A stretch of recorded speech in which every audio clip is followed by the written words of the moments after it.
Good evening, everyone. We're most welcome to Embassy of India in Brasília. We are very happy to have you here. Estamos muito felizes de termos todos vocês aqui. This idea came from the mind of Bruno, an ambassador, and together they created this amazing event in which we are talking about democracy, our great treasure. That is a treasure not only for Brazil but for India, and they are connected by the democracy. So be most welcome, enjoy this panel, enjoy these people who are going to talk, they're experts, and you're going to learn a lot. So this night, to start our event, I will invite the Ambassador of India to Brazil, Mr. Suresh Reddy, for his remarks.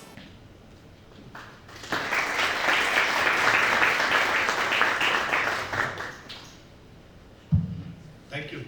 Usually the claps come after the speech, but when it comes before, it means, okay, keep it short, right? There is, today is a very interesting day when we are going to have this interaction. Because in India also, as you know, we keep having elections. Frankly, India is a country of elections.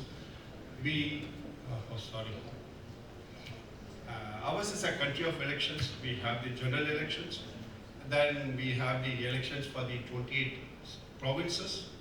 And sometimes in the provinces, when they don't have the majority, they keep going back for the elections.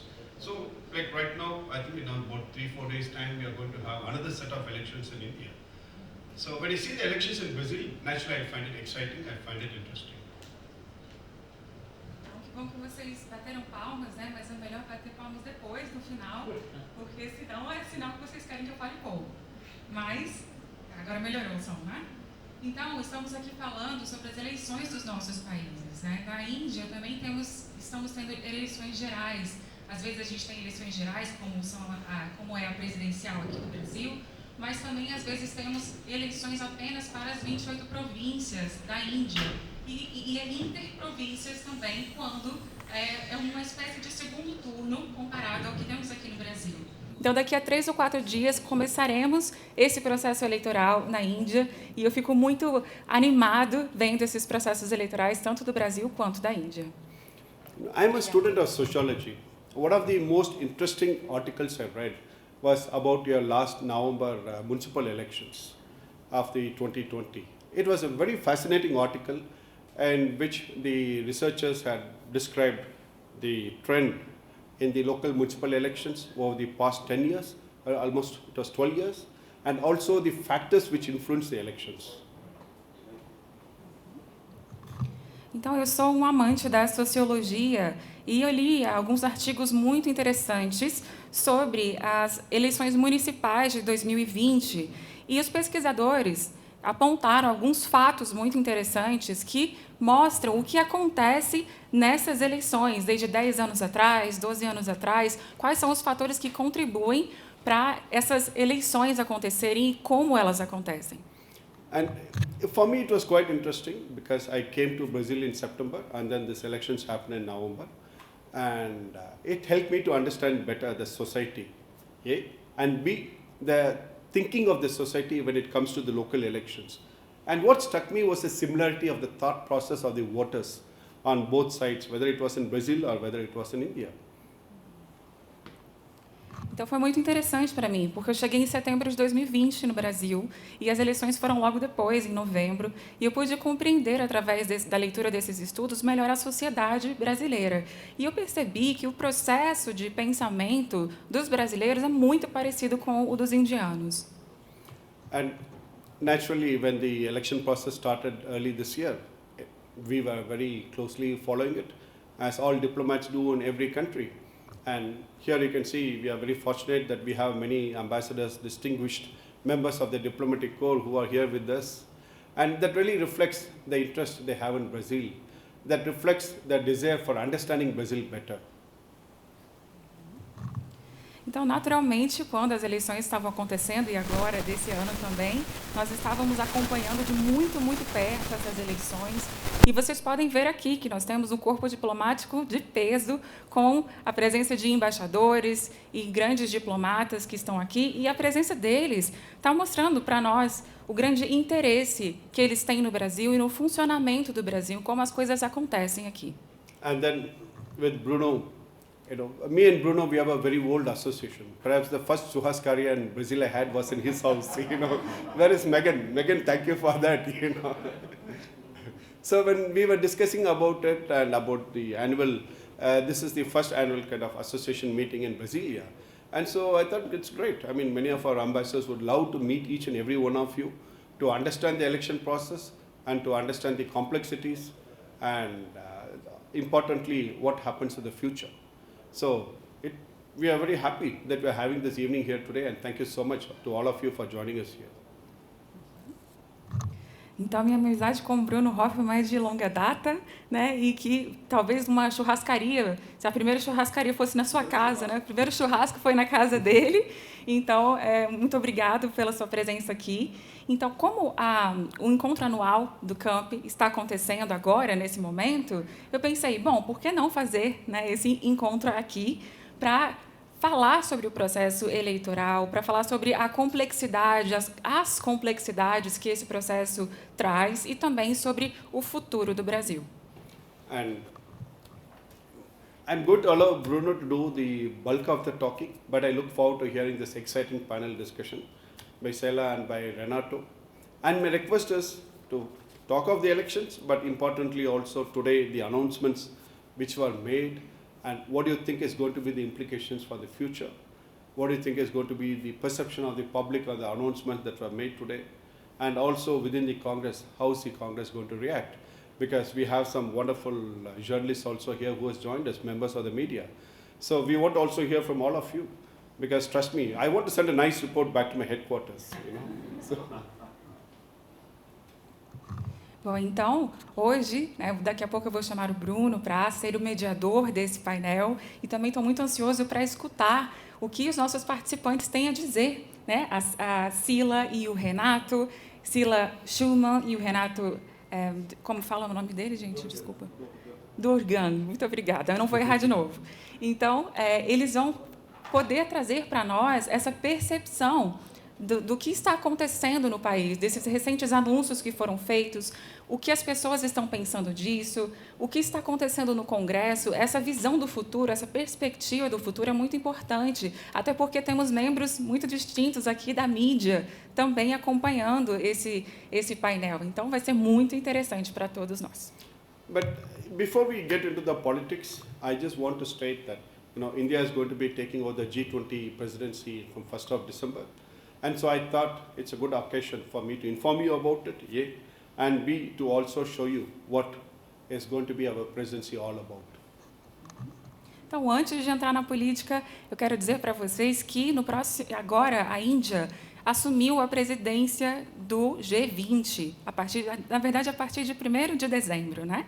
Então, essa é a ocasião perfeita que me surgiu para falar para vocês sobre o G20 e, na verdade, mostrar do que se trata a presidência da Índia no G20.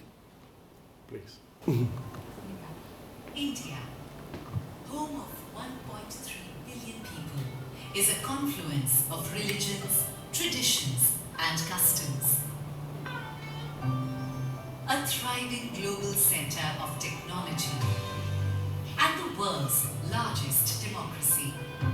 As one of the oldest civilizations in the world with a rich cultural heritage and diversity, and as the 5th largest economy in the world, India is proud to assume the presidency of G20.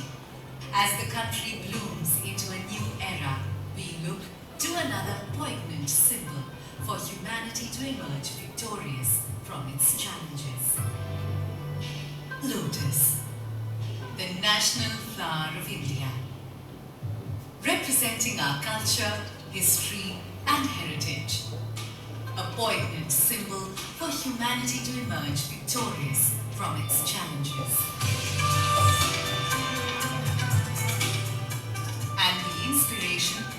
India's G20 logo design.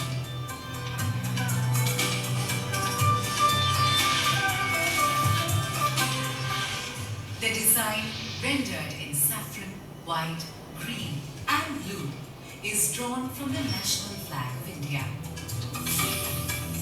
The 7 petals in the logo signify the 7 seas and the coming together of 7 continents at G20 India 2023. Sitting above the lotus is a representation of the earth, reflecting India's pro-planet approach to life and seeing the world as one family. From this, we derive the theme for G20 India 2023, Vasudhaiva Kutumbakam, one earth, one family, one future. A theme that brings the G20's focus on shared global growth, while being in harmony with nature. G20 India 2023. One earth, one family, one future. You know, all of you have been reading about the COP27, what happened in Sharm el-Sheikh. And here that is what we are telling you, that at the end of the day it is one earth and one future. Forget about one family, forget about ethicals, but it's one future. And that is what is going to be the theme of India's G20. And in this, naturally, Brazil is a very important partner for India, and we look forward to working very closely with Brazil in making sure the G20 is a success. Because, as you all know, after India in 24, Brazil is the one which is going to be chairing the G20. Sorry. Então, vocês estão acompanhando as resoluções provenientes dos tratados, dos acordos do COP27, não é? E, da mesma forma, o nosso G20 também tem um lema, um tema, que é justamente um futuro, uma terra e um futuro. É isso que nós queremos trazer para essa parceria com o Brasil. É justamente essa resolução que vem do uma terra, uma família e um futuro. And as you know, today the global community is expecting to see what is the political party's agenda when it comes on the climate change. And so, naturally, now you know the importance which the whole world is attaching to climate change. And we just thought we'll share the thoughts with you. And with this, I think I'll hand it over to Bruno. Então, além dos pensamentos sobre a política, também queremos saber quais são as resoluções de cada país para essa questão climática, do meio ambiente. Todos querem ouvir sobre isso. E, assim, eu termino a minha fala, passando agora a palavra para Bruno Hoffmann. Okay. Bruno, please, the floor is yours.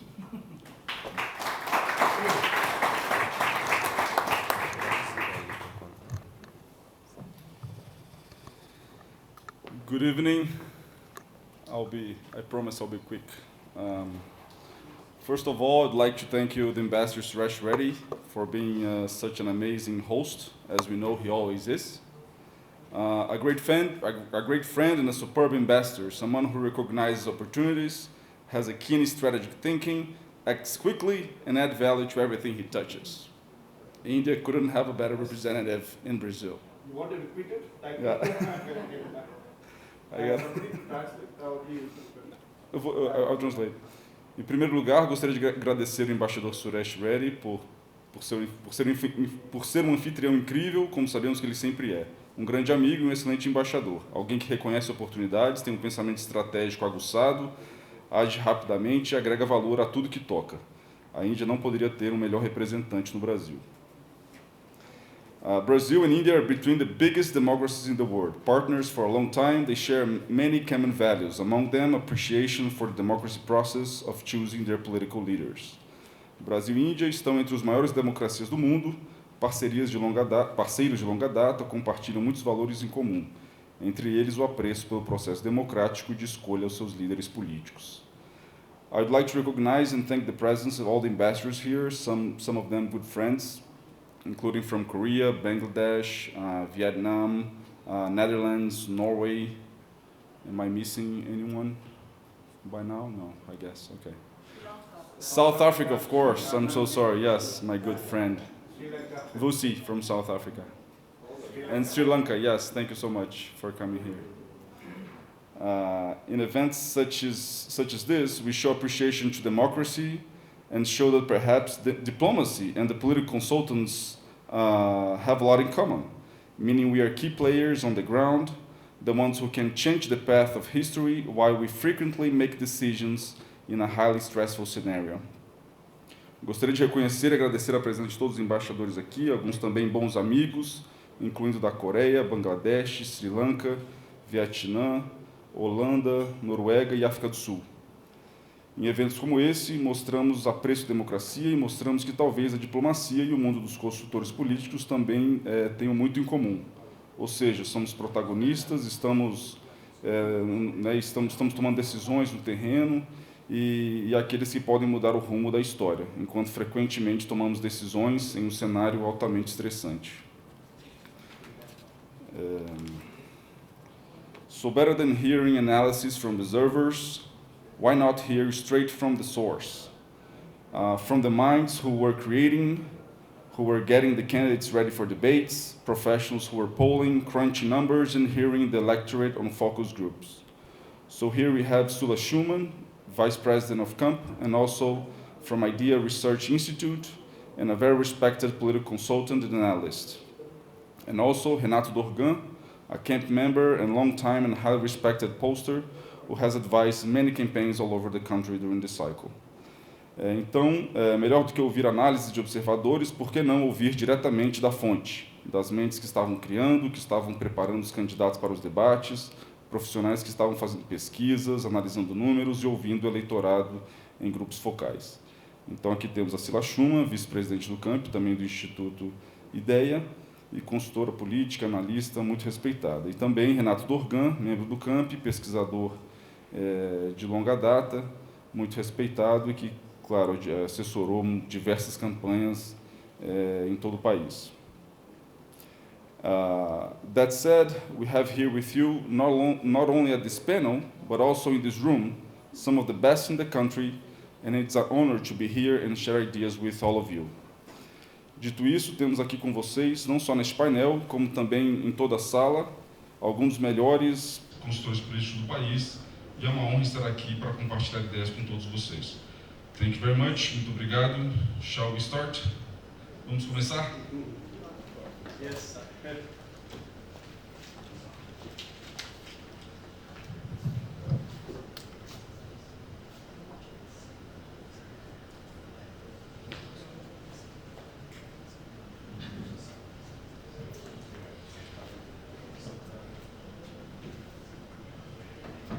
Sila will start for us.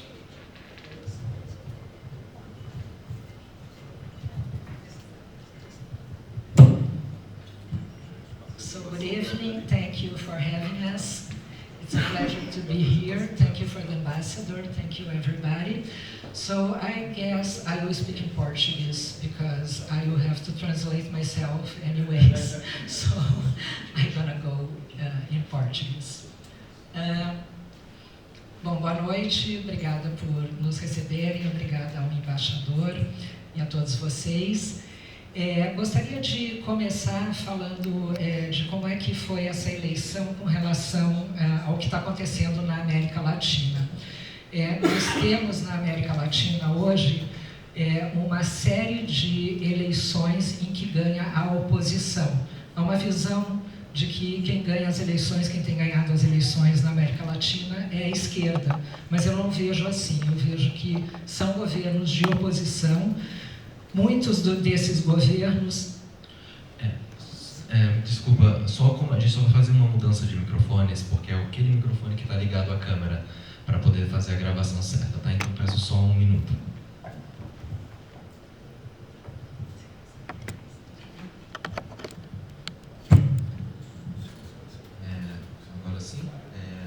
Voltando um pouco à apresentação da senhora Sila, então ela começou a falar... Você está falando em português, eu estou falando em português. I'm sorry.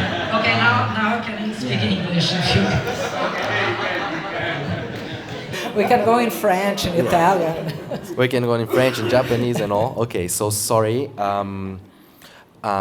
Miss Sila would like to start actually about talking about the elections in Latin America. She has started talking about how the opposition have been winning in the continent lately.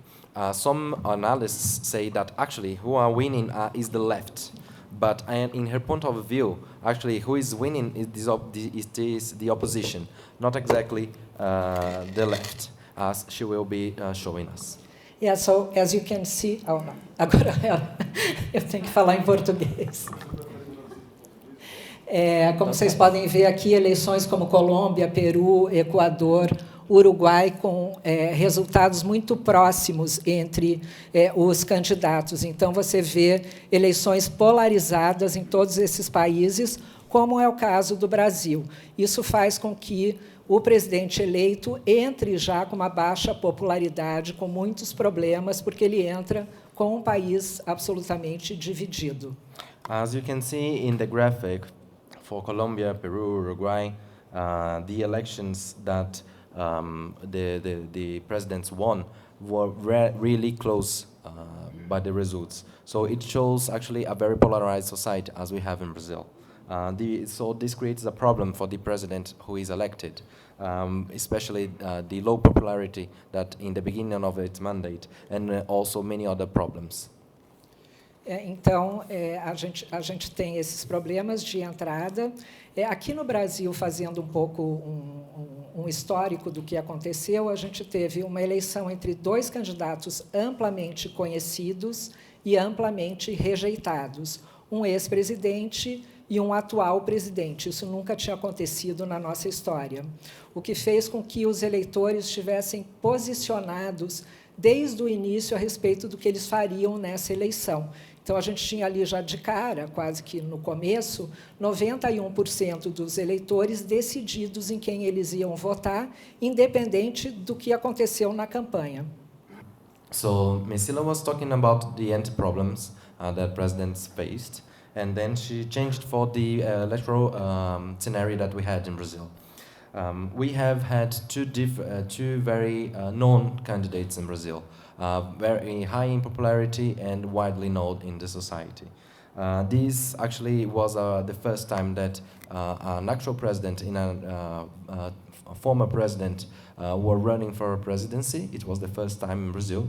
So this actually created a scenario in which voters already knew the candidates and had in their minds whom to vote.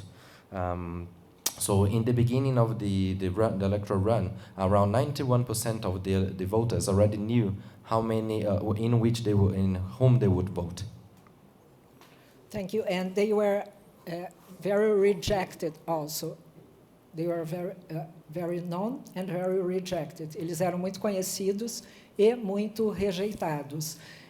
Os dados de rejeição do Bolsonaro, o atual presidente, eram em torno ali de 46%, e os do Lula passavam os 40% também. So they were also very rejected. Data for President Bolsonaro reached rejection in around 46%, and for former President Lula, around 40%. Numa reeleição, como foi o caso desse ano, diferente de 2018, o que importa para a gente é a avaliação de governo, quando a gente olha para pesquisas. A pergunta mais importante que a gente fez nessa eleição foi se Bolsonaro merecia ou não um segundo mandato. E os dados dessa pergunta casaram exatamente com o resultado da eleição. O último dado que a gente tinha era 52% da população achava que ele não merecia um segundo mandato. Para muitos cientistas políticos, a reeleição é como um recall. Então, se o candidato não consegue ter uma boa avaliação, ele provavelmente não vai ser eleito. So actually, in the re-election was very different scenario from 2018, in which the evaluation about the government was very important. So the polls actually made as a main question if President Bolsonaro deserved a new term as president. And the results were around 52%. So actually the polls matched the results of the elections. So many political scientists say that the electoral run for re-election is like a recall. So if the government is not well evaluated, it will hardly be re-elected.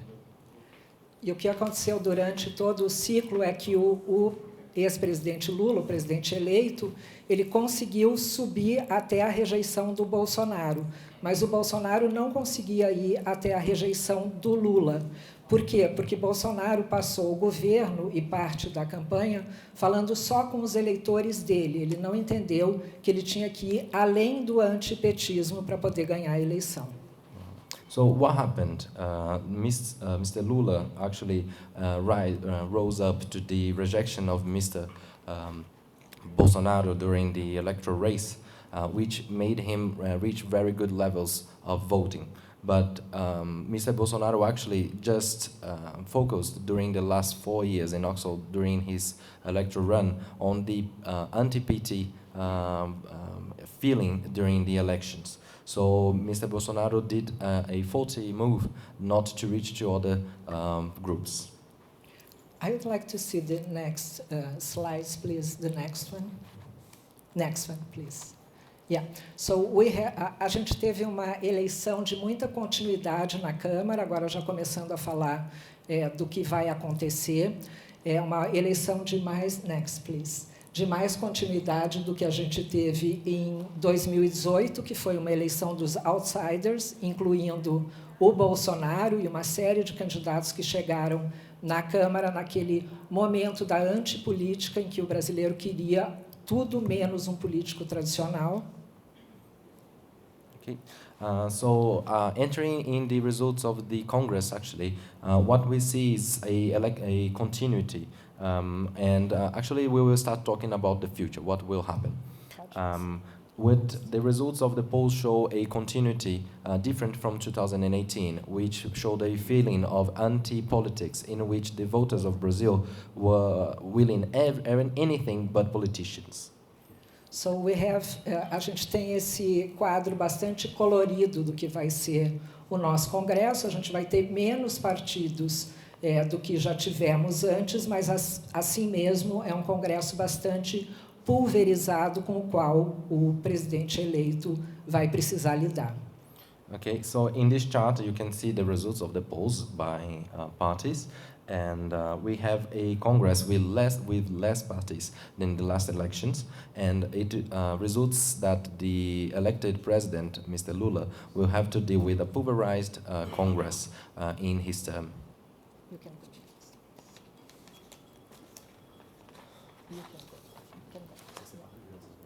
So, e a gente tem um Senado que é mais complexo dessa vez.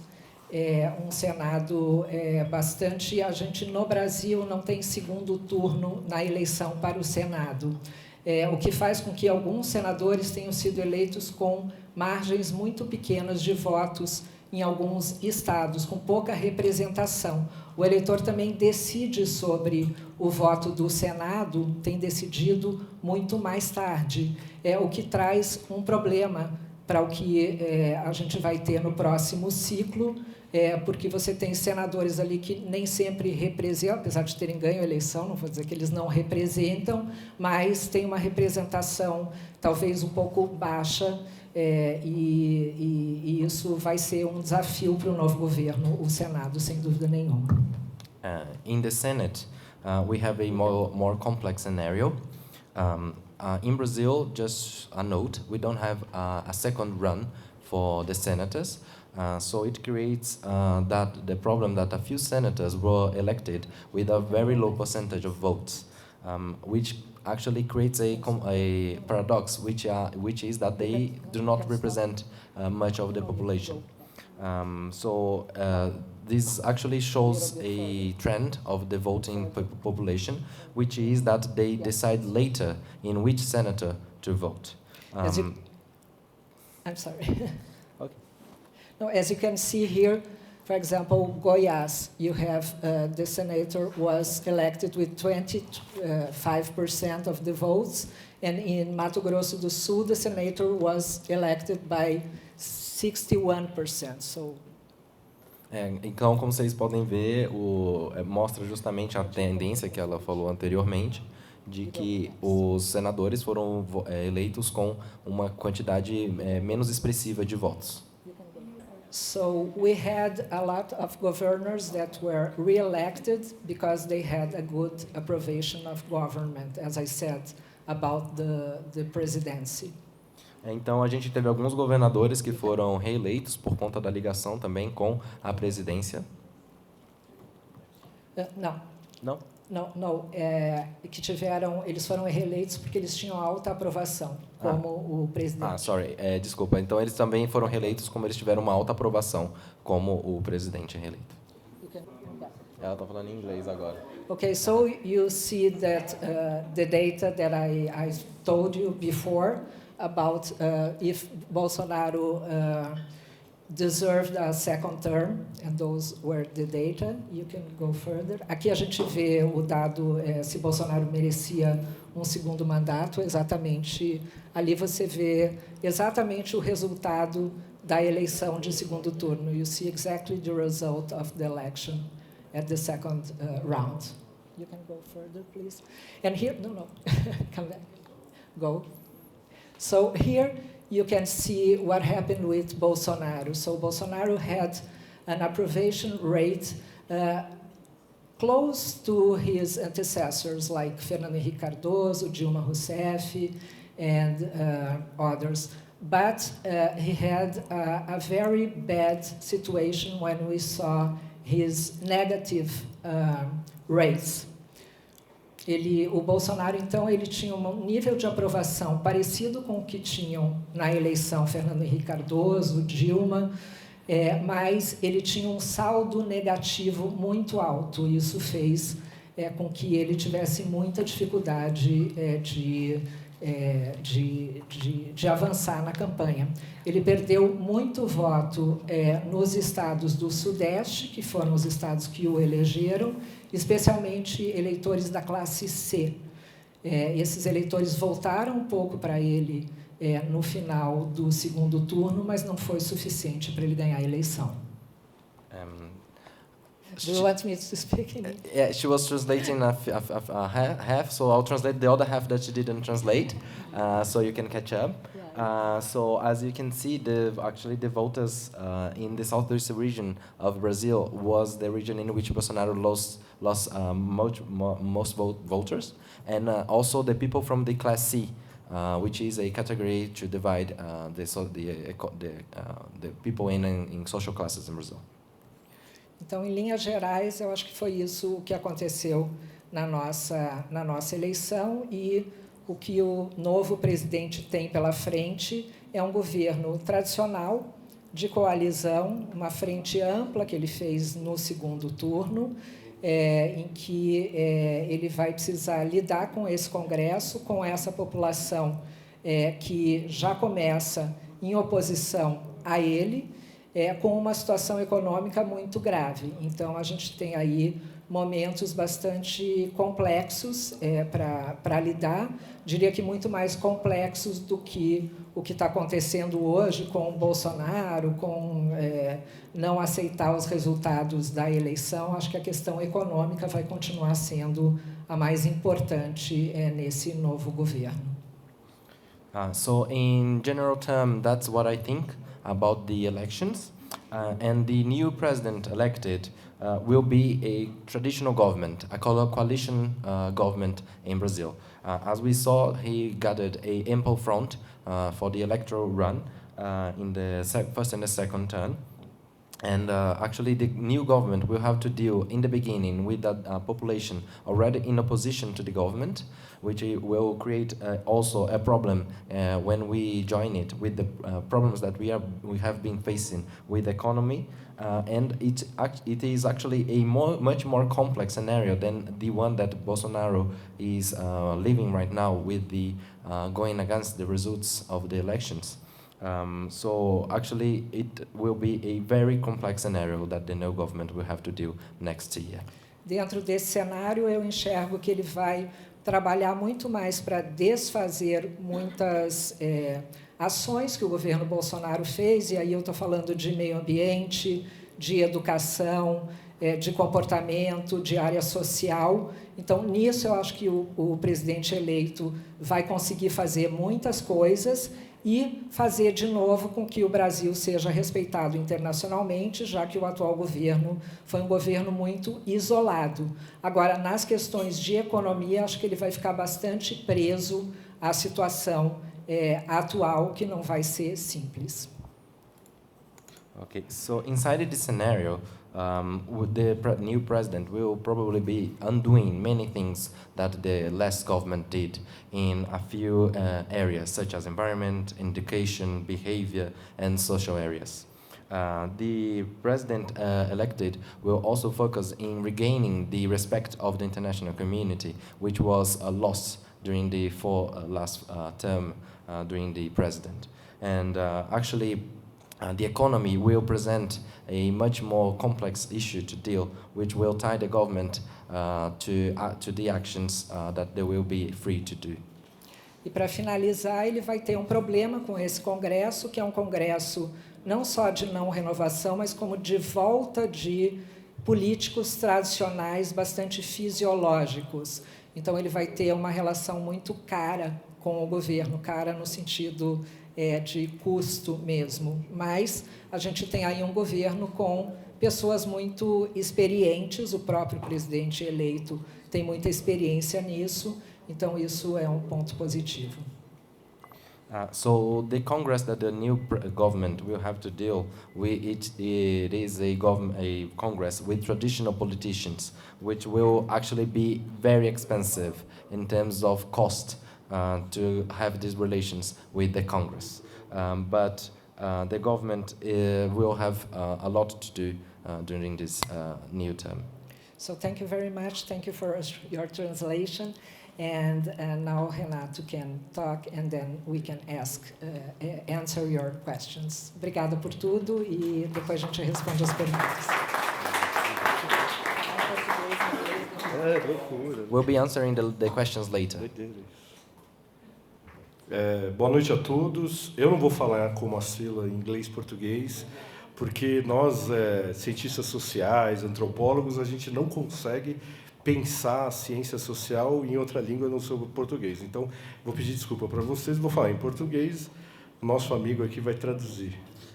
So good evening, everyone. We'll not be speaking in both English and Portuguese as our dear friend Tila. People like us from the social science and anthropology and all, we have to think in the language that we studied. So that's the reason that I will be speaking Portuguese with you tonight. Boa noite a todos, obrigado aí por essa oportunidade. Bruno, Sila, falou muito bem antes da gente, nossos amigos do campus, embaixadores. Essa foi uma eleição que a gente começou hoje lá no Campo Debate, ali, do retrato dessa eleição, uma eleição, ao meu ver, definitiva para o Brasil, né? Eu faço muita pesquisa qualitativa e eu medio na linha de frente, tá bom? Thank you everyone for this night. So actually, I think that this election was a definitive election for the countries, really. So I actually have been doing a lot of qualitative research in the front, mediating it. Então a gente faz pesquisas ali no Brasil inteiro e o que a gente percebe é que a eleição presidencial, ela não é uma eleição de poucos aspectos, é uma eleição de muitos aspectos. O Brasil tem uma diferença geográfica por região, tem uma diferença hoje em dia por classe social, tem uma de pensamento, né, eu digo, tem uma diferença por idade. Hoje jovens e mais velhos pensam muito diferentes. Tem uma diferença que aumenta cada vez mais entre o voto feminino e masculino. Okay. Eu vou fazer umas interrupções, Yes. senão eu falo aqui 8 horas. So I've been doing a lot of qualitative research in the whole of Brazil. Actually, I see that the elections actually possess many features, many different features. The votes, for example, are very differently, geographically speaking, very different if we take the social class of the people, when we talk about thinking, actually. And also the votes differ from depending on the age. Young and old people vote differently. And also, there's been a difference of feminine and masculine votes in Brazil. O que a gente pode sentir na frente do front, eu fiz ali qualitativas no Acre, Amazonas, Paraíba, Pernambuco, Tocantins, São Paulo, Paraná, Rio Grande do Sul e Rondônia. O que a gente pode perceber é que existem vários Brasis. Existe o Brasil do Nordeste, existe o Brasil da fronteira, que hoje é um Brasil muito influenciado pelas questões ambientais, pela presença do exército muito forte e pelo agronegócio.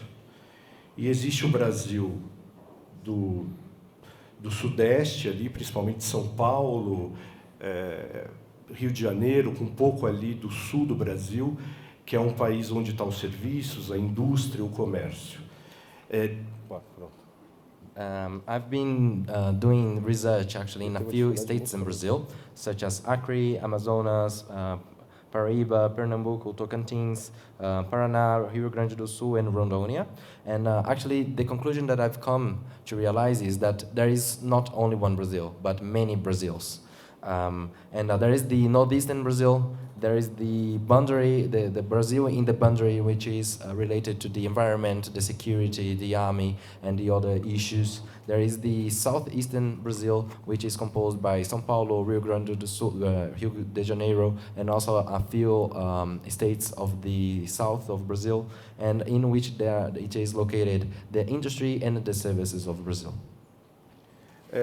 O que a gente pôde perceber é que o Brasil se dividiu nessa eleição e, definitivamente, a direita voltou para a disputa. A direita estava ali envergonhada desde os anos 80, da redemocratização.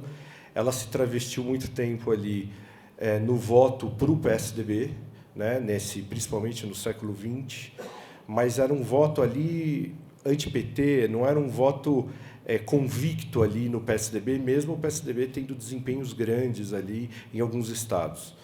A direita ela volta e ela é assumível, né? Ela passa a ser assumida pelos seus eleitores. São vários efeitos que, principalmente, eles são originários, eu acho, de alguns aspectos. Parou? So sorry.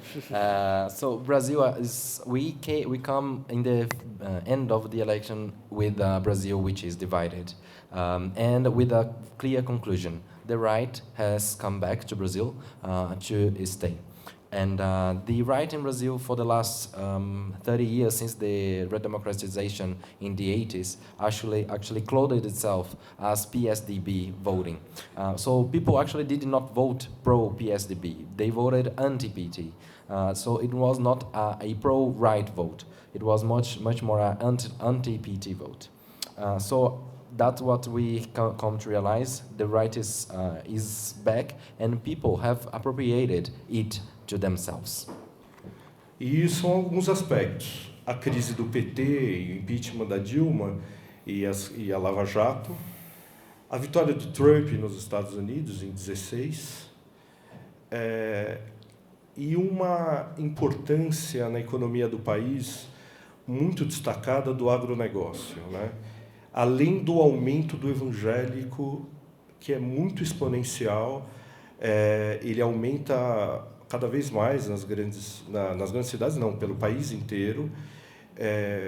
2010 você tinha 24% de evangélicos, hoje você tem ali 35%. Alguns estados como Acre, você tem mais de 50%. O Rio de Janeiro, você tem ali praticamente 40%. E dentro desse amálgama todo, a direita se reorganiza e volta para o fronte como uma opção muito forte eleitoral, polarizando ali com com o PT na eleição, mas aí, bom, eu vou explicar depois. No próximo capítulo. So a few aspects actually explains this Brazil which is divided, such as the crisis of the PT, the Madam Dilma impeachment, the Lava Jato operation, the rise of Trump in the United States, the importance of the agribusiness in Brazil, and also the increasing of the Protestants in Brazil. If we had in 2010 24% of the population which was Protestant, in 2022 we have around 35% of it. In a few states such as Acre, we have already 50% of people who declare themselves as Protestants. In Rio de Janeiro, people declare themselves as Protestants in around 40%.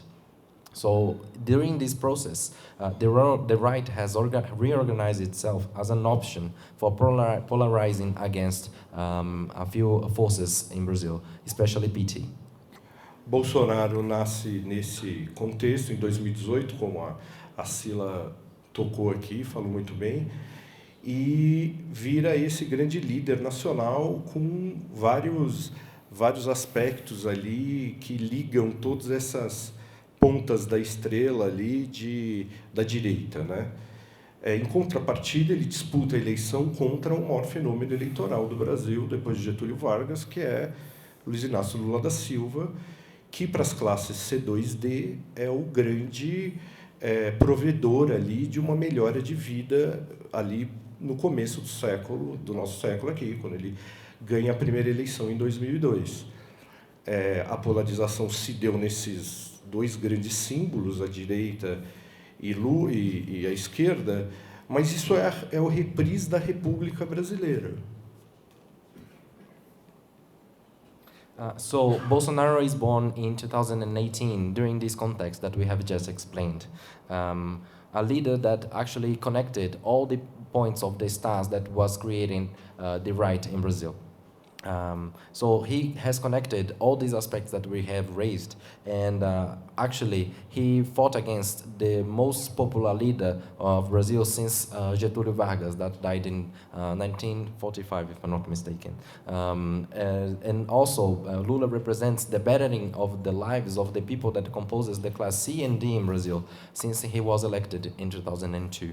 So two great symbols in Brazil were opposing during this election, both Mr. Lula and Mr. Bolsonaro. Na verdade, essa é a grande polarização desde a República Brasileira, porque o Brasil sempre alternou ali entre o getulismo, João Goulart, depois na reabertura a centro-esquerda, né? Depois os governos do PT, versus alguns momentos em que os militares mandaram no poder. Os militares fizeram a República, os militares ali, com Getúlio, apoiaram com o início do começo do governo do Getúlio, depois isso se transformou em alguma coisa dividida. 64, o Brasil ficou ali de 64 a 84, num período desse. E agora, com Bolsonaro, o militarismo, de uma maneira ou outra, ele volta, porque a direita brasileira, basicamente, o pensamento eleitoral do brasileiro comum, quando vai votar na direita, ele não é liberal. Ele é um conservador de costumes. Por isso que foi mais fácil unir essa estrela toda de religião, de costumes e de uma série de outras coisas. Está longa, né? Don't worry. So actually, this polarization that we have just experienced during this last election was the greatest polarization since the beginning of the Republic, because back in the times we had a back and forth of the forces, be a more left or more right forces in the government since the beginning, and with a few times in which the military and the army have helped to hold the power in Brazil. For example, during 64 and 85, we had the dictatorship in Brazil, which actually has been in return during this polarization is the force of the military in the government. So the right has had this force to congregate all the points of the stars and reorganize itself to become a force, a real force, and return a few of these forces that had been hidden in Brazil. So actually, when people vote for the right in Brazil, they are not voting for the liberal right. They are voting for a conservative right, a conservative in customs. People that vote in the right, they vote for that. Aliás, o resultado liberal de candidatos liberais nessa eleição, liberais na economia, foi muito ruim, né? Foi muito ruim porque o que a gente sentiu ali nos grupos qualitativos? Que a classe C e D, que é ali mais de 50% do eleitor, mais, né, 60% ali, ela viu que na pandemia, na Covid-19, o Estado foi que garantiu as coisas mínimas para ela. Foi o Estado que garantiu auxílios, ou um auxílio federal, um auxílio estadual ou municipal. Foi o sistema SUS que garantiu ali a salvaguarda na saúde. Foram as prefeituras que fizeram os hospitais de campanha. Foram por exemplo, em São Paulo, que teve a pressão da criação da vacina, e depois foi o governo que compra a vacina. Ninguém garantiu emprego, o setor privado demitiu em massa, direitos foram diminuídos. Então, o que a gente sentia ali nos grupos é que a crença na área privada e a volta da importância do Estado na vida das pessoas foi notado. E nesse... tudo bem. So the results for the people that were the politicians that declared themselves as liberal in Brazil, liberal in economy, when we say that, were very bad, really bad. So when we think about the voters in Brazil, around 50% of them are in the class C and D. During the pandemic, with these classes were the ones that suffered the most, and they actually saw during these past 2 or 3 years the state as a guarantor of their lives, of the guarantor of the bare minimum, with the unified health system, with the aids that the government provided. For example, in São Paulo, in which the government entered as the buyer of the vaccines, and then the federal government bought it. So the belief of the private sector as a force has actually diminished. And the force of the state as a force to sustain people has increased. Lula simboliza esse Estado. Lula vai muito bem entre os mais pobres, enquanto que Bolsonaro vai muito bem na classe média, vai muito bem entre os comerciantes, vai muito bem entre o agronegócio. A eleição se divide muito nessa lógica. Nas classes mais baixas, Lula vai muito bem. É um mito essa questão que o Nordeste elege Lula. Lula ganha principalmente nas classes mais baixas. Na periferia de São Paulo ele ganha, na capital paulista ali ele ganhou a eleição, na Baixada Fluminense ele ganhou, no interior de Minas Gerais ele ganhou. Então, onde tinha grandes bolsões de miséria, ele vence a eleição. Onde existe uma grande concentração de classe média, Bolsonaro se destacou, que é o interior do Sul, Sudeste e Centro-Oeste. So actually, if we take the symbols, Lula represents the state, this more strong state. So that's why he's so much more strong among the poor voters. And Bolsonaro represents the middle class and the more rich people, for example, the agribusiness industry in Brazil. So actually, this is a myth that the Northeastern region has elected Mr. Lula.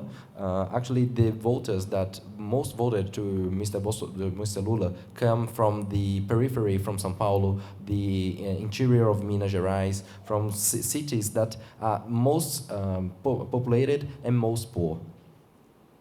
And also, for Mr. Bolsonaro, actually, who voted for him was the middle class, especially from the southeastern region and the southern region. A direita veio para ficar. Os resultados do Parlamento Federal, de alguns governos do Estado, principalmente os fronteiriços que a gente fala, Acre, Mato Grosso do Sul, Santa Catarina, Paraná, Rio Grande do Sul, Amazonas, ela vence a eleição ali. A esquerda, ela não é que ela veio para ficar, o antipetismo continua muito forte. Existiu ali uma união, estilo Segunda Guerra Mundial, quando os soviéticos se unem aos ingleses e aos americanos para vencer a Alemanha nazista ali. Existiu uma coalizão ali que traz o centro-esquerda e a esquerda. Possivelmente, quem vai ficar no futuro é a direita e, num eventual sucesso do governo Lula. Se o governo Lula não for um sucesso, esse centro-esquerda e essa esquerda terão que se unificar. E, a exemplo dos Estados Unidos, o Brasil tende cada vez mais a diminuir os partidos e a ficar ali entre 2 ou 3 correntes, no máximo, ideológicas. E é a nossa tendência, é uma tendência, eu acho que talvez dos países continentais. So the conclusion is clear: the right has come to stay, and we saw that, for example, in the states in the boundary of Brazil, such as Amazonas, Minas, Mato Grosso, and the other states that composes the boundaries of Brazil. And actually, the left has not come to stay. The anti-PT feeling is very strong in Brazil. And what happened was, like, the Second World War coalition against the Nazi was put in place. During the elections, a ample front was created to go against this strong force, which was the right in Brazil. So probably what Mr. Renato says is that the right will be the one to stay, the political force to be in Brazil, and the left will only stay if Mr. Lula's government is really successful, and if not, another coalition between the center left and the left will have to be made again in order to counter the right force. There is another trend, for example, as in the United States, in which we have two most strong ideological forces. The parties in Brazil are most likely to reduce in numbers, and we will probably be having 2 or 3 parties which will be the strongest in the country. Outra questão que eu acho que é importante é, tradicionalmente, mais velhos influenciavam votos de mais jovens. Hoje, os mais jovens pensam um mundo diametralmente opostos, os que têm menos de 30, eles pensam de uma maneira muito oposta aos mais velhos.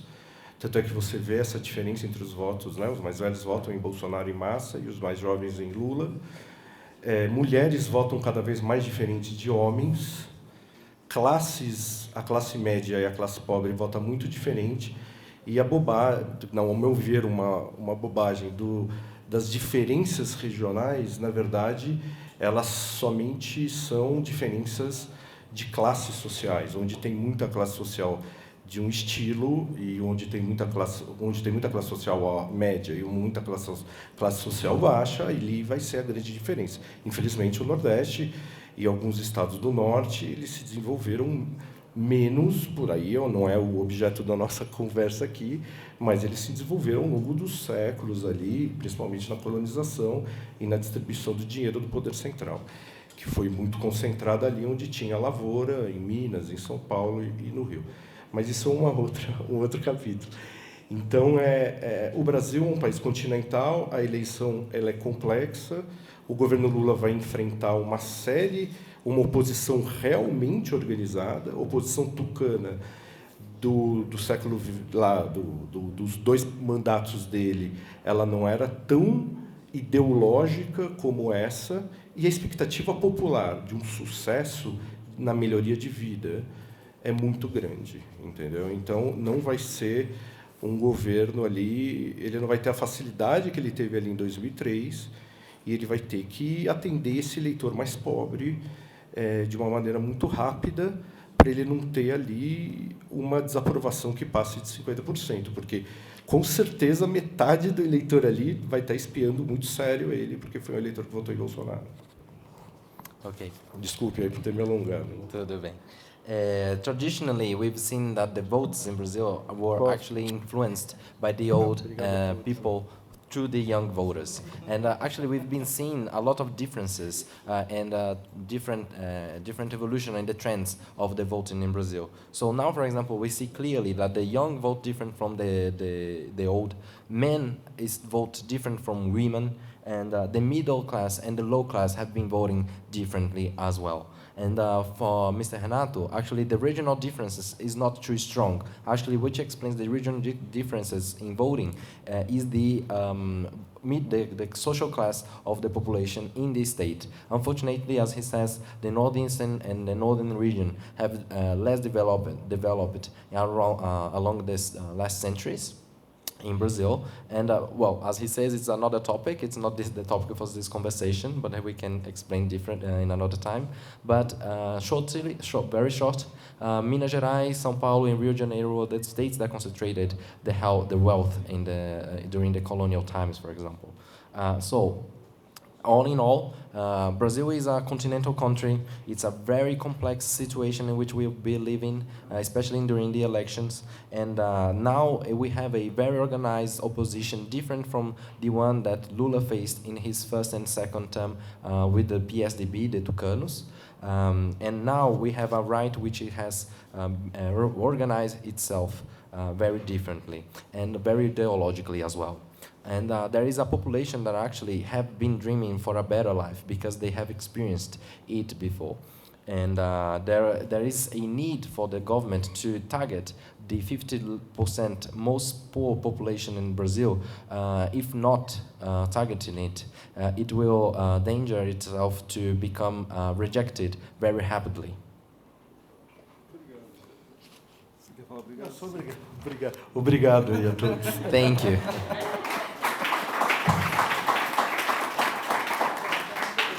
Yeah, Renato is known for being too talkative, so he knew that at some point I would have just to grab the phone for the microphone from him. O Renato é conhecido por falar demais, então eu já sabia que ia ter que roubar o microfone dele em algum momento. So if you guys are interested, we can have a quick Q&A. I don't know, you guys are probably hungry as well, but I don't know what you... Today's announcement and future. Yeah, if you want, you okay? Sila, you guys want to talk a little bit about the future, or is there anything else you want to point out, or alguma coisa do futuro? Agora a gente vai fazer uma sessão rapidinha de perguntas e respostas, mas o embaixador até levantou o ponto, discutimos sobre o futuro. Eu acho que a gente já falou um pouco disso. Eu acho que a eleição, como eu disse, ela foi uma eleição a respeito do Bolsonaro, ao contrário do que a gente pensava olhando o ciclo, por o Lula ser uma pessoa muito conhecida, com muitas opiniões a respeito dele. Isso foi a respeito do Bolsonaro. Agora a gente vai ter... Já começou, eu diria, o governo Lula, né? A gente brinca que o Lula é o único presidente que vai ter 4 anos e 2 meses de governo, porque ele meio que já começou a governar. Mas acho que as questões maiores vão ser essas. Eu vejo uma evolução bastante rápida nessas questões: meio ambiente, educação, área social, e talvez menos importantes e rápidas na economia. Okay, we have already discussed about the future during the presentation, but it's clear that the election was about Bolsonaro. It was different than we expected before. So Lula was actually a very well-known person during the elections, and that created a very interesting plot during the elections. But it is clear that actually the government from Mr. Lula has already started. As he says, we joke that Mr. Lula will be the only president that will have 4 years and 2 months of presidency in Brazil, and which comes clear to this new government is that there is 2 very important questions: a change in the approach for the environmental, educational, and social matters in Brazil, and actually a less important action in the economic matters. Eu acho também que o Lula tem uma visão mais internacionalista ali, ele tem uma visão mais econômica de relação com os países, e não tem muita ali, né, o governo Bolsonaro, ele muito que dividiu isso, ele apostou tudo ali numa aliança com Trump, e quando o Trump perde, ele fica ali isolado, né? Então, eu acho que do ponto de vista do meio ambiente também, a gente tem um governo ali que tem o novo governo, ele tem ali Marina Silva, Jorge Viana, tem o pessoal ali da floresta mesmo, uma visão ali de integração dessa visão mundial de preservação do meio ambiente, de combate ao desmatamento, tudo isso. Eu acho que a visão ali é muito mais internacionalista hoje, a visão do Lula, e enquanto que a visão do Bolsonaro é uma visão muito geopolítica ali dos anos 60 e 70, como a gente estivesse ali na Guerra Fria e tivesse União Soviética e Estados Unidos. Infelizmente, é o pensamento da Escola Superior de Guerra, que é o alto comando do Exército, que ficou parada ali nos anos 70, e o mundo mudou. O mundo virou um mundo global, em que as economias estão interligadas, e num mundo de internet, de redes sociais, é um outro mundo, né? Eu acho que é um país muito mais, vai ser um país muito mais agregador ali, né? So I think there is a very interesting difference, which is the internationalist approach of Mr. Lula. He's much more focused in the international aspect of his government, and also with the economical relations with the other countries. We're different with Mr. Bolsonaro, which bet everything on his alliance with Trump. But after Mr. Trump has lost his elections, Mr. Bolsonaro is isolated in the world. So in the aspects of the environment, it is very clear that Mr. Lula government will be very strong. He has very strong names in his cabinet. For example, as Marina Silva, Jorge Viana, which are very strong names in the environmental sector in Brazil. And there will be also, inside this view, a very integrative worldview of the world for Brazil. Different from what happened for Mr. Bolsonaro's term, which was a view that has come from the 60s, like the Cold War thinking that the Superior War School, which is the school that makes the courses for the army, thinks up until today. So it will be clear that the view for Brazil during this new government will be much more integrated in a globalized world order. You want to say something? Actually, today some important announcement was made. And so I was just wondering what is the implication of the announcement, number one. And number two, the implication on the members of the Congress. How are they going to respond? Quais são as aplicações da urna? So I think this is actually maybe more for Brasilia and for our friends from the media to respond, really. But Perguntou da urna, da denúncia da I urna. leave the floor open to all of you to respond also. Que o Bolsonaro You know, Bruno, what I was saying was, you know, our friends from the media can also respond to this question. Because we as diplomats are keen to know, based on today's announcement, how do they see the future playing out also? A denúncia do Bolsonaro hoje. Anybody would like to... O embaixador levantou o ponto sobre o anúncio que foi feito na ONU do Brasil e quais são as implicações disso. Inclusive, ele levantou o ponto que alguns dos nossos colegas aqui são jornalistas, inclusive poderiam até responder a essa pergunta também. O presidente Bolsonaro ele veio dizendo que ia questionar o resultado da eleição durante 4 anos. Né? Não sou eu que estou falando isso, era ele que dizia isso em todas as lives que ele fazia. Então, isso era muito esperado, né, que ele fizesse. Então, acho que a gente está vendo aí alguma coisa que não tem um impacto muito grande, ao meu ver, um impacto de comunicação e político, visto que era muito esperado que ele fizesse isso, porque ele anunciou que faria isso o tempo inteiro, mesmo antes de ter o resultado. I'm sorry, the announcement was that Mr. Bolsonaro, right? Sorry, I stole, UN. Sorry. Ms. Sila told us that actually what we had seen during these last 4 years, that it was that Mr. Bolsonaro has always said that he would question the results of the elections. So it's not her telling, but Mr. Bolsonaro himself. So it was expected for this announcement to happen, and she doesn't see much of impact of this announcement that was expected, as Mr. Bolsonaro has been constructing this narrative since he was elected.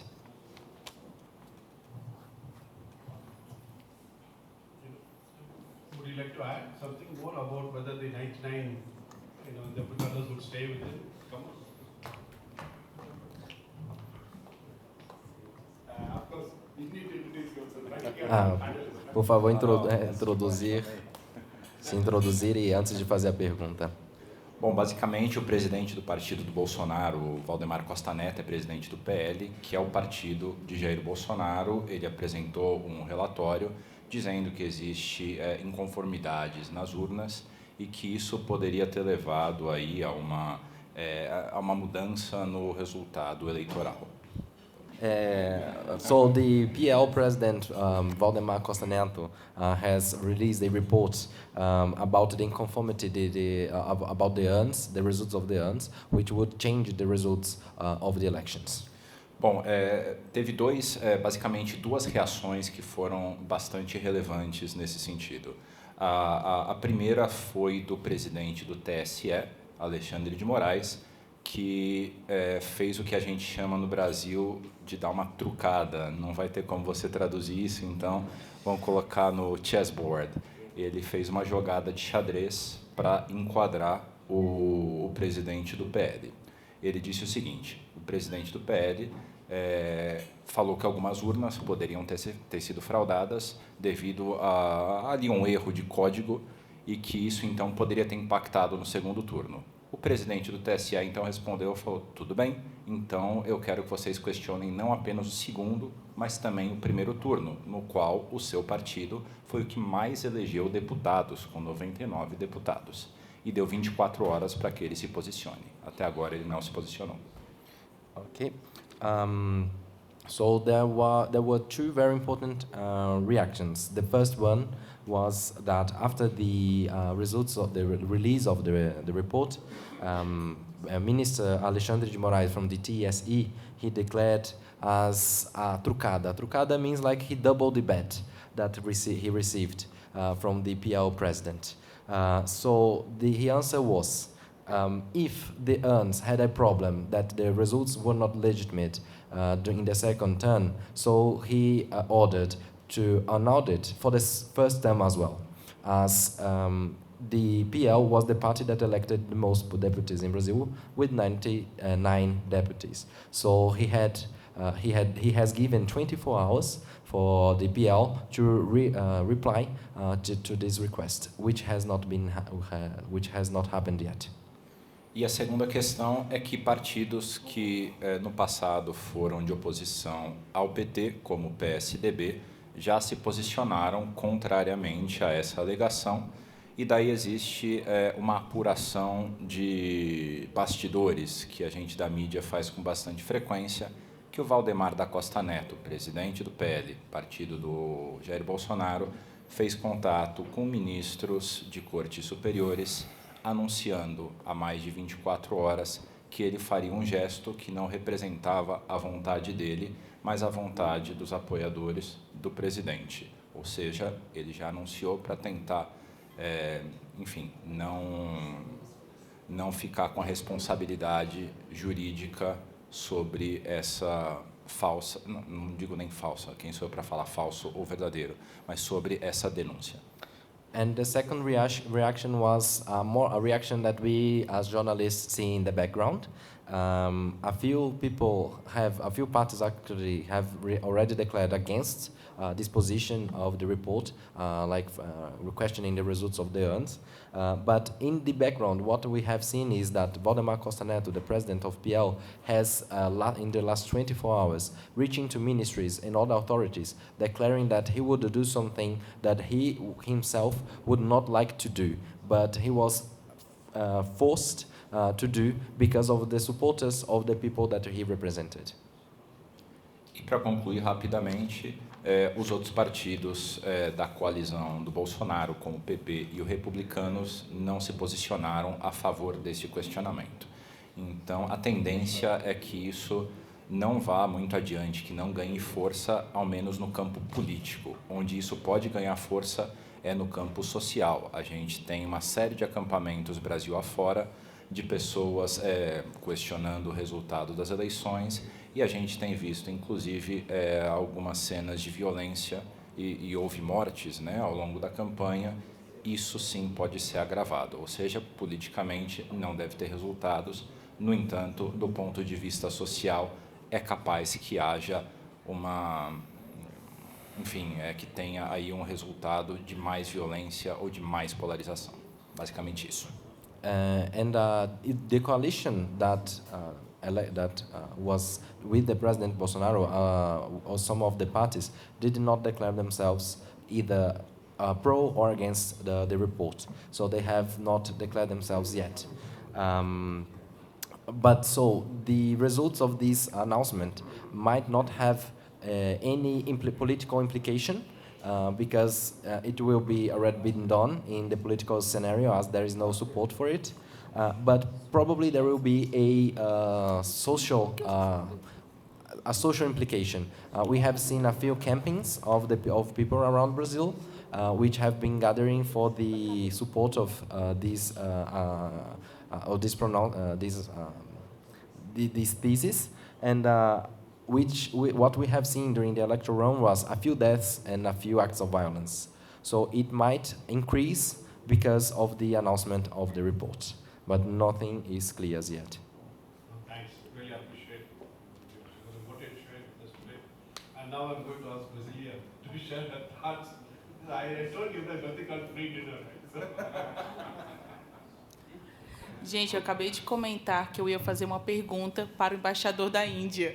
E aí chega o microfone para mim. Eu acho que tem escutas aqui, né? Eu acabei de dizer isso para o meu colega aqui, o Daniel, ao lado.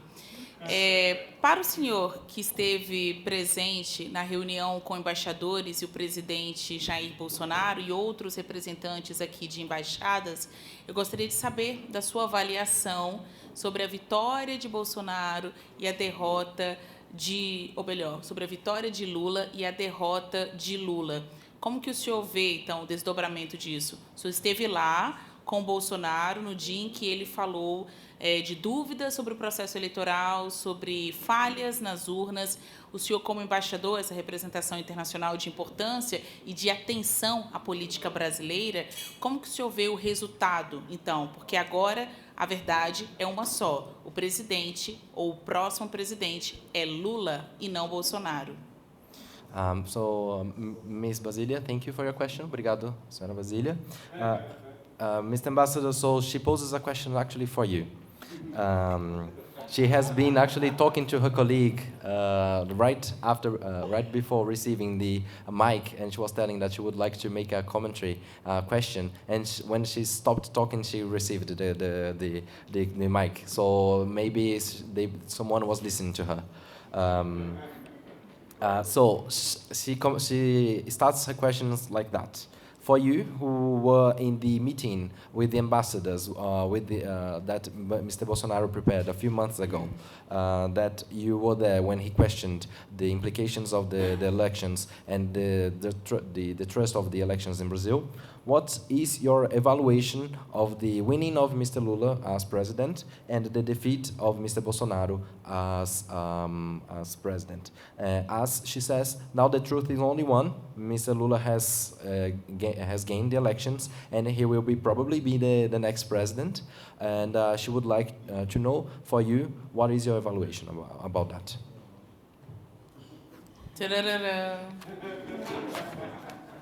No, absolutely no comments. We deem the government in power. Sem comentários. Eu sabia que essa ia ser a resposta. She knew that this answer would come. But really, Brazil, see what we're trying to understand is today, like for example, after the president has announced he is going to be contesting, etc., the results, and so how is the Congress going to respond to that, and how is it going to impact what the president is trying to do in terms of the PEC and all that? So we're just trying to understand, because let me tell you something. Here, all the ambassadors who are here are ambassadors who are committed to Brazil, who are committed to building a strong partnership with Brazil. Okay? No, I think they can all hear me, no? Okay. No, all I was saying was that all the ambassadors who are here are committed to building a strong partnership with Brazil. And we are only trying to understand the domestic process, because, I mean, obviously all of you are the people who are covering it on a day-to-day basis, who are much richer sources of information than us, and importantly, a better understanding. Like I really appreciate the understanding they gave us of the electoral process. And when we talk of Brazil as a continent, what does it mean? I think today we developed a better understanding, thanks to you, really. I really appreciate the presentation made by both of you. Thank you so much. And now, as diplomats, naturally the next question is, okay, what about the future, right? So that is what I'm trying to understand. How do you see the future? What is going to happen, really?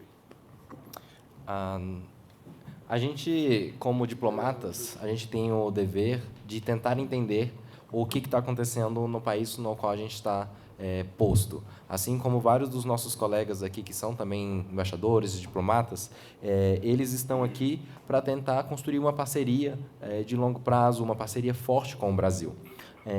Então, o papel do embaixador aqui ele é de tentar entender quais são os processos domésticos que estão acontecendo no país. Diferentemente de vocês, como jornalistas ou pessoas, ou mesmo brasileiros que moram aqui, a facilidade de processar as informações é muito maior. Então, para ele, é muito mais esse processo de tentar entender o que está acontecendo para poder agir, para construir uma parceria melhor, do que outra coisa. Então, por exemplo, ele colocou o lado do argumento de que o Brasil é um país continental. A partir de hoje, dessa apresentação que ele ouviu aqui, ele conseguiu entender o que as pessoas querem dizer quando elas falam isso. Então, ele inclusive agradece, porque ajudou ele a compreender o que é esse argumento. Então, ele agradece justamente esses momentos, porque faz o trabalho, inclusive, dele ser mais fácil como diplomata. Ao questionar o processo eleitoral, o senhor vê golpismo do atual presidente? Eu realmente gostaria de saber a sua opinião sobre esse momento pelo qual o Brasil atravessa, em que vocês, embaixadores, são chamados para uma discussão dentro da alvorada, em que tentam justificar uma possível derrota de Bolsonaro, falhas nas urnas. Para o senhor, como o senhor vê essa discussão de inconsistências nas urnas eletrônicas e se para o senhor isso é um tipo de golpe no Brasil? Okay. So she poses the question. Okay. She poses the question for you. Do you see the announcements that the president has been doing as an attempt to make a coup? For example, for you as diplomats that participate in events such as these for diplomats and in which the president questions the electoral process and all, she would like to understand for you what is your view on that? Da-da-da-da.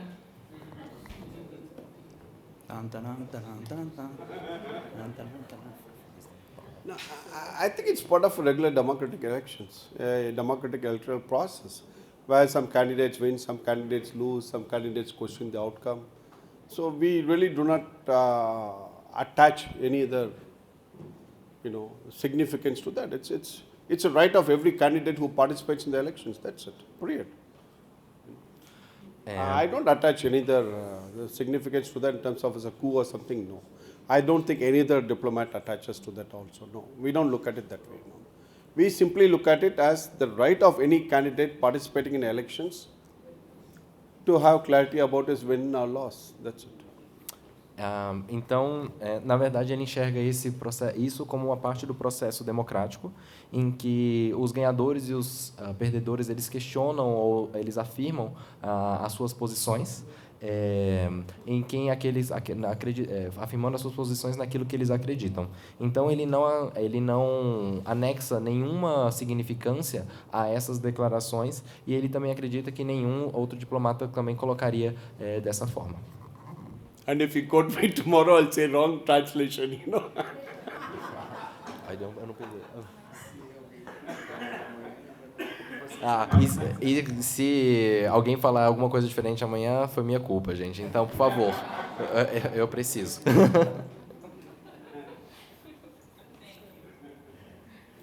Okay. Any other comments from the floor? Algum outro Ricardo, comentário? anybody else? Where are the others? All hiding, Anybody else? Odd? Alguém mais gostaria de fazer alguma pergunta? Ambassador? Ambassador. Okay. Ambassador of Netherlands. Should I don't know.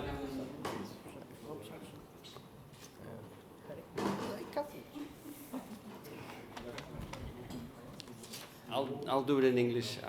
It's better for a more precise formulation, and Suresh will understand me better that way. No, I'll pose a question on sort of the future outlook, because I think one of the keys is on how the next president will handle Congress. And one of the fascinating elements of politics in Brazil, especially in the center of politics, is that ideology plays a much lesser role than it does in our political systems.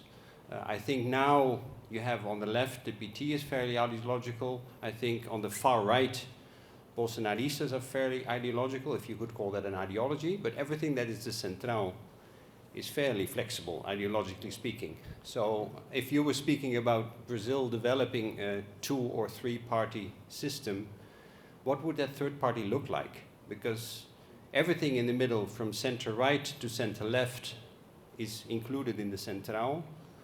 And if a future presidential candidate would like to have a chance, they have to build a platform in that complicated center. Otherwise, they will not have enough support to gain in a presidential election. So how you see the evolution of Congress, how do you see the dynamics in Congress? Because that will be very important for the effectiveness of President Lula governing. Without an effective management of the center, he won't be able to reach a lot of results. That would be my question. Eu vou fazer um resumo um pouco.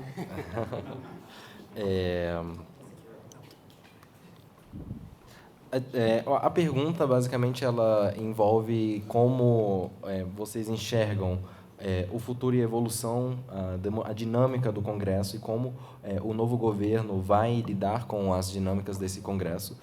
E o senhor embaixador fez um pouco da explicação das diferenças com as quais a gente encontra entre os sistemas políticos brasileiros e europeus, em que, no Brasil, a ideologia ela joga um papel muito menor do que nos sistemas deles. Por exemplo, ele coloca a esquerda e a direita como dois opostos que se polarizam bastante, e tudo entre eles está um centrão. E aí ele, inclusive, pergunta se num sistema em que o Brasil ficaria com 2 ou 3 partidos políticos, como seria esse terceiro partido político? Como ele se pareceria? Eu espero ter feito jus ao que o senhor colocou no nosso palco. Ótima pergunta. Eu acho que, em primeiro lugar, a gente precisa diferenciar o que é centrão do que é centro. Não é? Centrão, no Brasil, são esses partidos fisiológicos que se adaptam aos vários governos e conseguem continuar no poder no Congresso. Agora, eu creio que, a partir do resultado dessa eleição e das reformas que houveram, a gente vai ter aí alguns partidos de esquerda, alguns partidos de direita e alguns partidos de centro que já estão se colocando como tais.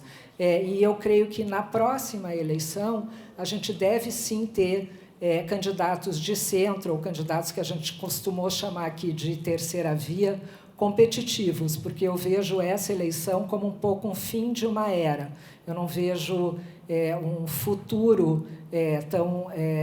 né? A gente não sabe o que vai acontecer com o Bolsonaro, mas, de qualquer forma, ele é muito diferente, né? Já que o senhor citou aí os partidos europeus, ele é muito diferente da onde ele se inspira, que é o Trump, que tem um partido muito forte. Ele é recém-chegado a um partido, né? Então ele não se sabe nem se ele vai continuar lá.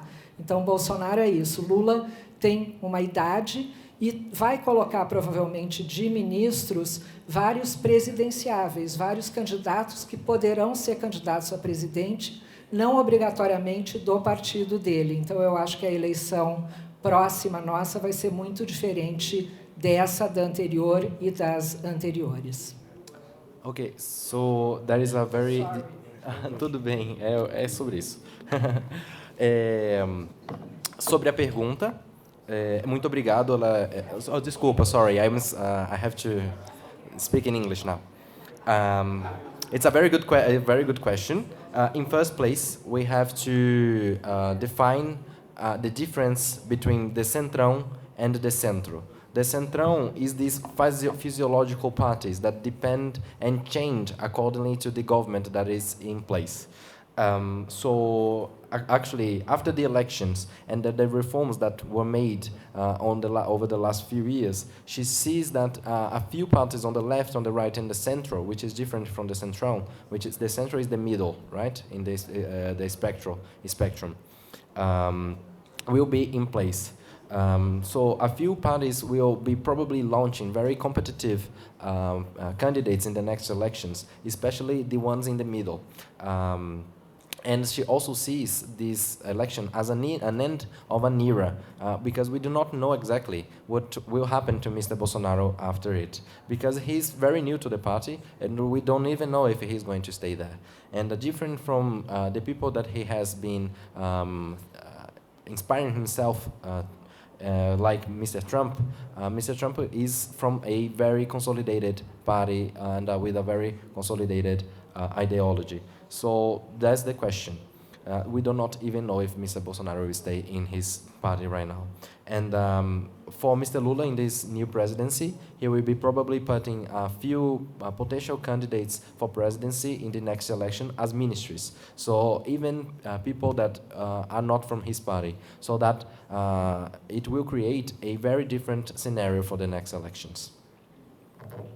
A questão, só para complementar o que a senhora falou, a questão do Centrão não é uma questão de posicionamento ideológico, é uma questão muito mais de arranjo ali dentro do Congresso para você passar as questões dentro de uma maioria e aquilo ser negociado com uma série de coisas ali. Então, ela não é ideológica. O Centrão ali passa muito mais por uma questão de... Porque a relação aqui não é parlamentarista, a relação é presidencialista. O Brasil é presidencialismo, vocês sabem, óbvio. Presidencialismo com republicano, com o Congresso. Então, fica essa relação do presidente com o Congresso, que sai tudo ali. O Congresso não tem poder de execução. Tem agora, na era Bolsonaro, com a questão do orçamento, né? Que o orçamento passa para o Congresso, né? E passa pelo meio do Centrão. Assim, a gente é muito... o nosso direito aí, assim, legislativo, ele é inspirado no direito romano canônico, no direito italiano, espanhol e português. Ele não é como o direito anglo-saxão, que é inspirado nos costumes. Então, a sociedade ali vai decidindo naturalmente no direito inglês, né? na Commonwealth, né? Naquele direito ali anglo-saxão. O direito romano canônico, né? Que é do papado, ele é imposto de cima para baixo. Então, a natureza dos partidos aqui naturalmente, o que está acontecendo, e nessa eleição a gente viu isso, o centro e a centro-esquerda, eles se aglutinaram, e a esquerda, como nos Estados Unidos, tem o republicano ali liberal, tem o Tea Party, tem o conservador. No Partido Democrata, você vai de uma ponta para outra, você tem desde o Bernie Sanders ali, que parece até uma esquerda, até a família Clinton, então, que é quase na direita. Então, mesmo ainda não oficializando isso sob forma de partido, naturalmente, com uma ajudinha do TSE, né? O TSE ali, a cláusula de barreira mata vários partidos. Estou te matando aqui, né? Pouquinho. Eu esqueci completamente. Olha como que eu sou. Again, I will make a summary, because the argument was really well built in Portuguese, and I'll try my best. So, the Centrão in Brazil are much more an arrangement of politicians that depends on the occasion of the government and the process of passing laws in the Congress than anything else. So, different from other countries, in Brazil we have a presidentialism, a presidential structure of government, not a parliamentary one. The parliament in Brazil have given power, especially during Mr. Bolsonaro's term. not with the budget executive decisions that they were given. And there is also a question that differentiates Brazil to other countries, which is the origin of our laws. Different from, say, the UK, that they have the custom laws. We have the Roman law. So we have really well decided on our laws written by on paper what we are to do or not to do. So it also changes the nature of the parties that we have here. In the elections, we see that we have a congregation of the middle and the left to create the coalition that we see in electing Mr. Lula, but we also see that in other countries. For example, in the United States, that the coalitions inside themselves are very different as well. And he cited, for example, the Bernie Sanders, which would, in the United States, would be the more leftist candidate in the country, and also the Clinton family, which would belong to the same party. Guys, so if I may, I think we can wrap up for today, but CAMP is an association with more than 70 people. Today we met with more than 30 of them. For the ones who arrived pretty early today, we saw some of the guys were responsible for some presidential races, including the Bolsonaro one. They had to leave, unfortunately, but we still have here guys that were responsible for Lula's race back in the days. We have people that just re-elected governors in Paraíba, in Espírito Santo state, people that have worked in São Paulo, people that have worked in Amazonas state. We have people that have done races here in Distrito Federal. We have people that have done races in Rio Grande do Sul, in Minas Gerais state, São Paulo is everywhere. So we in Minas Gerais. So I think that during our dinner and over drinks, I'm sure there's a lot of people we can still chat with and learn from. Unfortunately, the stage wasn't big enough for 30 people, so I think thank you so much again for such an incredible night, Ambassador Suresh. Pessoal, então, mais ou menos resumindo o que eu falei, né? Eu falei que o camp tem mais de 70 pessoas, estivemos com 30 pessoas hoje. Para quem chegou cedo aqui, viu que tinha alguns dos consultores que estiveram à frente de campanhas presidenciais recentemente, inclusive do Bolsonaro, mas a gente tem gente aqui que fez campanhas presidenciais no passado, como a do Lula, aqui no caso do Paulo. No caso do Dudu também fez campanha presidencial do Lula no passado. E temos gente aqui ainda que foram responsáveis por campanhas super importantes de governador na Paraíba, em Espírito Santo, em São Paulo, Pará, Amazonas, Minas Gerais, São Paulo. Tem muita gente boa que está aqui. Infelizmente o palco não cabia 30 pessoas. Então acho que durante o jantar e mais bebidas aí, eu acho que ainda tem muita gente para a gente poder aprender. E queria agradecer de novo o embaixador. Sneha, thank you so much for always being such kind and thank you so much, guys. Boa noite, obrigado, pessoal.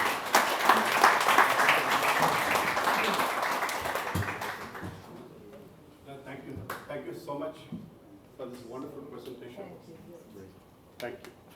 And Bruno, really thank you for organizing the CAMP. I think it's a wonderful association, and we must have more events, more get-togethers with the association members. And now housekeeping. Housekeeping means the food is that side, just behind the, the decorative board which is in behind you. And it's open. The drinks are open, the food is open. Please take your time. And we also have food lined up in the library here next door. Okay, so that you don't need to wait for too long in the queue there. So again, those who are closer this side can step this side, and those who are that side can move that side. And come back here, sit wherever you want, please. This is your house, but importantly, it's been a wonderful engagement. Thank you so much for that. Thank you. And we should say a special mention to Igor. Igor is really wonderful.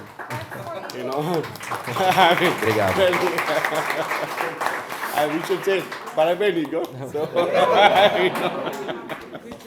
thank you, Amanda. Thank you. Então, rapidinho, almoço está aberto. Thank you. O jantar está aberto. Temos tanto ali atrás da nossa prateleira com os itens decorativos, como na biblioteca, caso prefiram, para que não seja demorado. E o embaixador agradece a presença de todos. Muito obrigado.